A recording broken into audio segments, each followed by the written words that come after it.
guys, welcome back. It's Laura. Today I'm going to be using some stitched rectangle dies, some hillside dies and a Lawn Fawn stamp set to make a shaker card.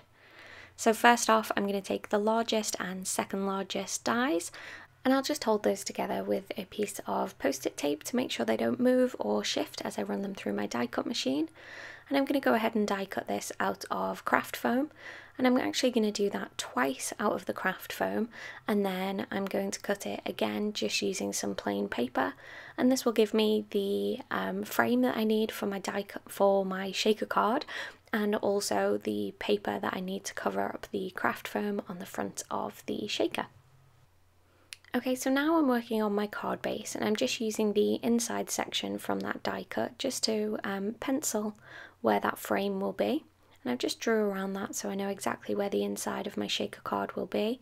And then I'm using that piece that I cut out and also this hillside die, and I'm just going to run that through my die cut machine to create a nice hillside to go inside the shaker scene. Now you don't necessarily need to use this die, you could just draw a curve and then cut it out, or indeed just freehand it, but since I've got this set I decided to go ahead and use it and get a nice curved shape. So I just pass that through my die cut machine and I've got my curve, and then with the section that was left at the top I'm going to stamp both of my sheep. So because I'm going to be Copic colouring, I decided to use Memento Tuxedo Black ink, which is a Copic friendly ink, and I've got each of my sheep just mounted on one side of this stamp press, stamp block here. So I've just stamped each of those out. You can see they're ever so slightly different, and I'm just going to go ahead and do some really basic colouring with my Copics. I added some kind of little dash lines across the sheep just to kind of emphasise their fluffy shape, but there's nothing special in what I'm doing with the colouring here, it's very basic. And I'm just going to take those coordinating dies and cut those sheep out.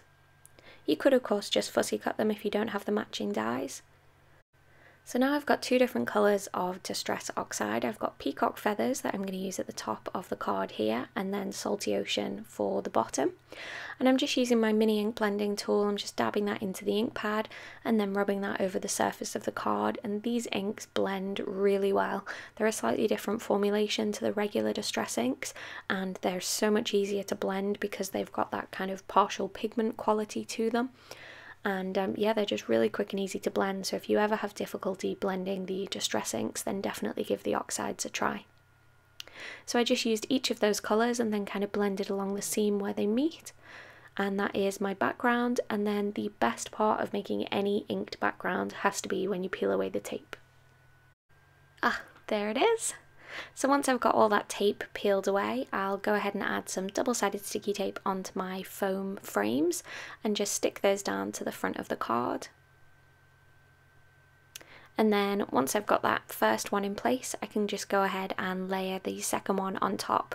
You probably could get away with using just one, but I wanted all my shaker material to have a lot of space to move around inside the card, so that's why I went ahead and used two. So I'm just double checking that this piece fits inside here and my two little sheep to make sure I like where everything's sitting, and then I'm just adding some adhesive onto the back of the sheep, pressing those down where I want them on the hillside, and then I will use my ATG tape runner to apply glue to the back of this entire piece and then press that down inside the frame. So luckily, before I actually pressed this down, I realised that I had my entire card base upside down on my desk, so I turned that round and stuck it down in the right place. And then I've got my paper frame here that I'm sticking down to a sheet of acetate that actually has snowflakes embossed on the front of it. So I think this is really cute, it gives a really nice kind of snowy effect to that background. Now if you're just using clear acetate, you could of course draw the snowflake pattern onto the background with a white gel pen or use some white embossing powder. So here I've just added a sentiment to my Misty, and I'm actually using my Distress Oxide to stamp this. You can't really stamp with Distress ink, but with Distress Oxide it will work nicely. So now I've got all these different snowflakes and different kind of glittery stars and gems that I'm adding as part of my shaker mitt, and then I'm also going to go ahead and add in some glitter. And then I'll peel off the backing of the tape from this top frame.